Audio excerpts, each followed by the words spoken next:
آنے لگے وَزَكَرِيَّا إِذْ نَادَى رَبَّهُ رَبِّ لَا تَذَرْنِي فَرْدًا وَأَنْتَ خَيْرُ الْوَارِثِينَ۔ 90 سال کی عمر، سر کے بال سفید، داڑھی کے بال سفید، جسم کے اندر کمزوری بھی آ چکی، بڑھاپا بھی آ چکا ہے، اور ان کی بیوی بھی بانجھ پن کو پہنچ چکی، اولاد کی امید نہیں، ظاہری طور پہ امید نہیں۔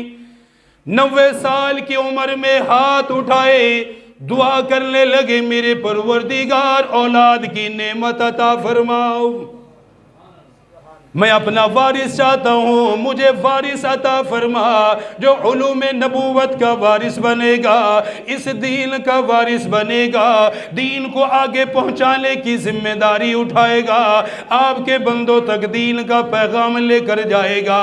میرے پروردگار مجھے کوئی وارث عطا فرما، اولاد کی نعمت عطا فرما۔ اولاد کے لیے دعا مانگی، پروردگار عالم نے دعا کا جواب بھی دیا، فرمایا وَوَهَبْنَا لَهُ يَحْيَىٰ وَأَصْلَحْنَا لَهُ زَوْجَهُ۔ فرمایا حضرت زکریا علیہ السلام نے دعا مانگی، اولاد کے لیے دعا مانگی، پروردگار عالم نے دعا کو قبول بھی فرمایا، اور ساتھ ہی یہ فرمایا اے زکریا بیٹا عطا کروں گا، بیٹے کا نام بھی یحییٰ ہوگا۔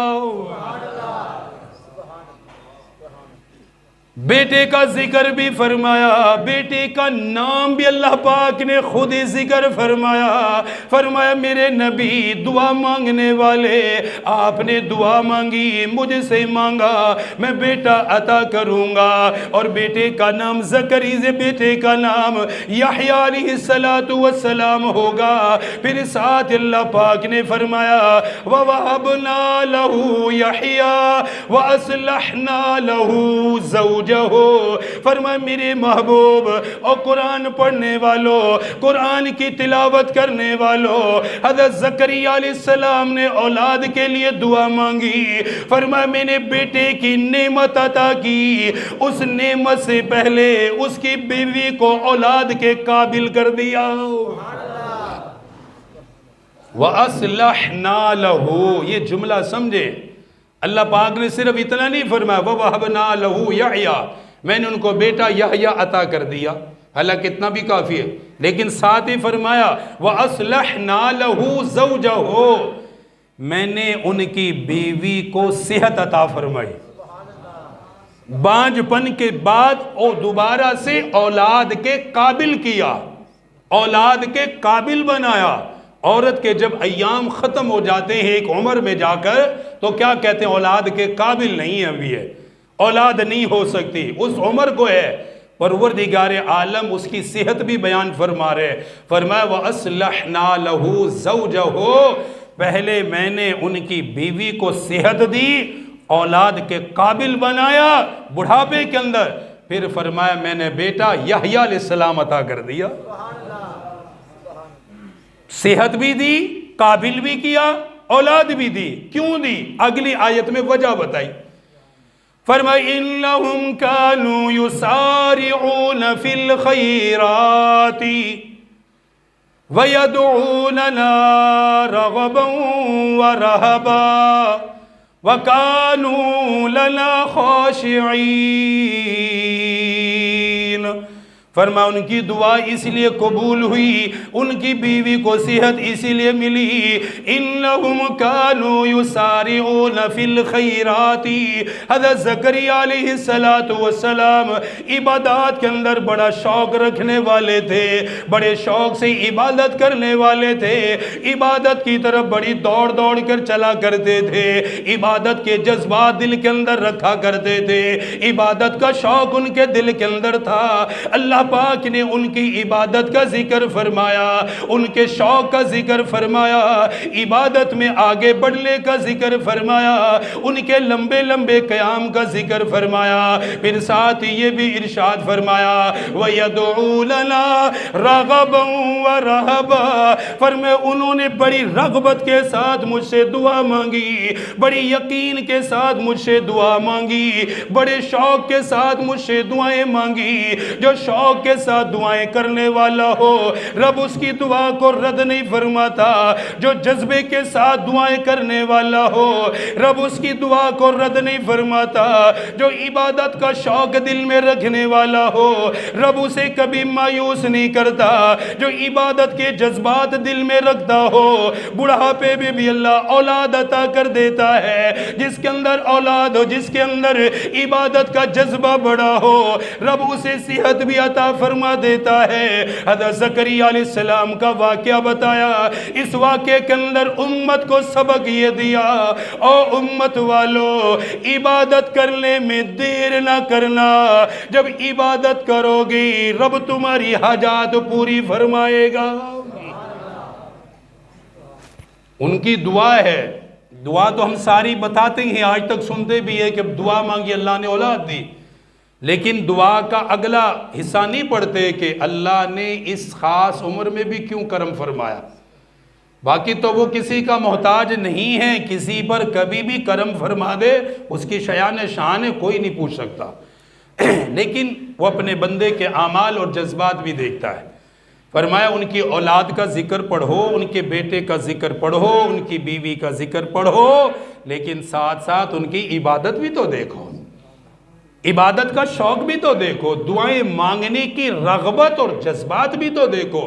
یہاں ہم ایک دفعہ دعا مانگ کے تھک جاتے ہیں، میں دعا مانگتا ہوں، میری کوشش ہوتی باہر نکلنے سے پہلے پوری ہو جائے تو میں نے دعائیں نہیں مانگنی، یہی ہے نا، 2 دفعہ مانگتے 3 دفعہ اس کے بعد نماز بھی چھوڑ جاتے، جی ملنا تو ہے نہیں، فائدہ کیا، نعوذ باللہ۔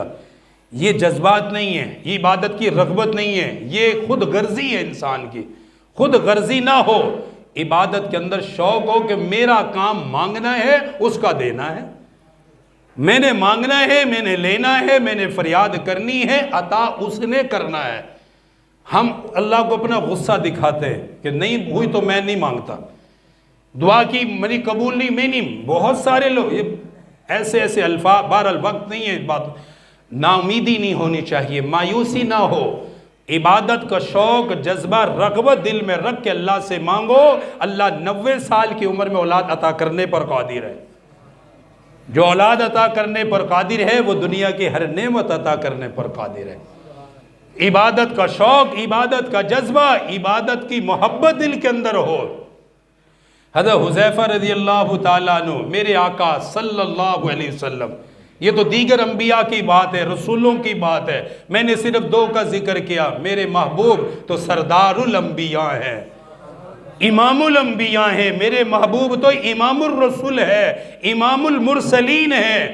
جب شان بڑی ہے تو عبادت بھی بڑی ہے، مرتبہ بڑا ہے تو اللہ کی عبادت کے جذبات بھی بڑے ہیں۔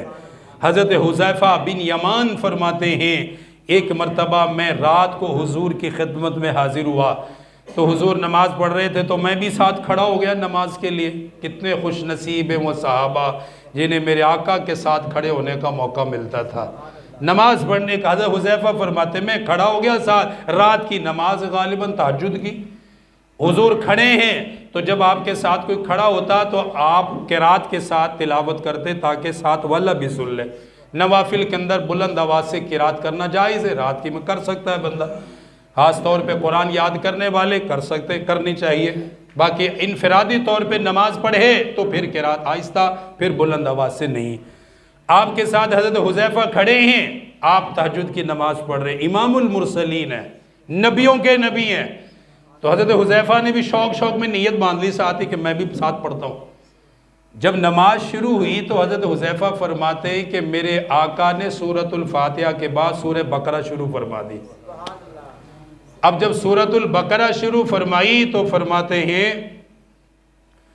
کہ میں نے کہا کہ 100 آیات پڑھ کے سجدہ کر لیں گے، رکوع ہو جائے گا 100 آیات پر۔ اب سورہ بقرہ بڑی سورت ہے، فرماتے دل میں خیال تھا کہ 100 آیات پڑھیں گے تو رکوع ہو جائے گا، فرماتے 100 آیات پوری ہو گئی، حضور پڑھ رہے آگے، میں سن رہا ہوں، کھڑا ہوں ساتھ۔ فرماتے پھر خیال آیا، اس کا مطلب ہے کوئی ایسے خیالات آ جانے سے نماز نہیں ٹوٹتی ہے، انسان آ جاتے کوئی بڑی بات نہیں ہے۔ پھر خیال آیا کہ حضور 200 آیات پڑھ کے رکوع کریں گے، فرماتے 200 بھی ہو گئی، میں کھڑا ہوں ساتھ ہی، حضور پڑھ رہے ہیں، پڑھی جا رہے ہیں، پھر کہتے میں سوچنے لگا کہ حضور سورۃ البقرہ مکمل کر کے رکوع کریں گے. فرماتے سورۃ البقرہ بھی مکمل ہو گئی. سورۃ البقرہ مکمل ہوئی، میرے محبوب نے سورہ آل عمران ساتھ ہی شروع فرما دی. کبھی زندگی میں پڑھی ایک رکعت میں سورۃ البقرہ؟ ہم تو دو رکوع نہیں پڑھ سکتے. تراویوں میں لوگ بیٹھ جاتے ہیں، گوڈوں کو ہاتھ لگانے لگ جاتے ہیں، ہمیں بددعائیں دینے لگ جاتے ہیں کہ بھائی امام صاحب ظلم کر رہا ہے ہمارے پہ. ظلم نہیں کر رہے، ہم آپ کو قرآن سنا رہے ہیں. آ رہی آگے تراویح، جذبات رکھو، اس لیے سمجھا رہا ہوں، شوق رکھو، گھبراؤ نہیں. نمازوں سے، تراویحوں سے، روزوں سے گھبرایا نہ کرو. میرے آقا تو اتنے لمبے لمبے قیام کرتے تھے، یہاں 40-45 منٹ کی امتی تراویح نہیں پڑھتا، بھاگ جاتا ہے بیچ میں سے، دوڑ جاتا ہے. 5 گھنٹے لائن میں لگ کر جو زکوٰۃ وصول کرتے ہیں، 45 منٹ کی تراویح نہیں پڑھتے. وہ یہاں لگائے نا کوئی لائن کے 2,000 ملنے، وہ پچھلے دنوں ملے نا کیسے دھکم پہ. کیونکہ جس کی قدر ہے اس کے لیے بہرحال کیا میں زیادہ نہیں کہہ سکتا. لیکن فرماتے سورہ آل عمران بھی شروع ہو گئی. سبحان اللہ. کھڑے حضرت حذیفہ ساتھ ہی کھڑے. فرماتے پھر میں نے کہا سورہ آل عمران پوری ہوگی تو رکوع ہوگا. حضور صلی اللہ علیہ وسلم نے سورہ آل عمران مکمل کی، ساتھ ہی سورۃ النساء بھی شروع فرما دی. یہ ابھی ایک ہی رکعت چل رہی ہے. فرماتے سورہ بقرہ پڑھی، سورہ آل عمران پڑھی، سورۃ النساء پڑھی. جب سورۃ النساء مکمل ہوئی تب میرے محبوب نے رکوع فرمایا. یہ عبادت کے حال تھے، اتنی لمبی عبادت. آخری وقت ہے میرے محبوب کا، بے ہوشی ہے، ہوش میں آئے. فرمایا لوگوں نے نماز پڑھ لی؟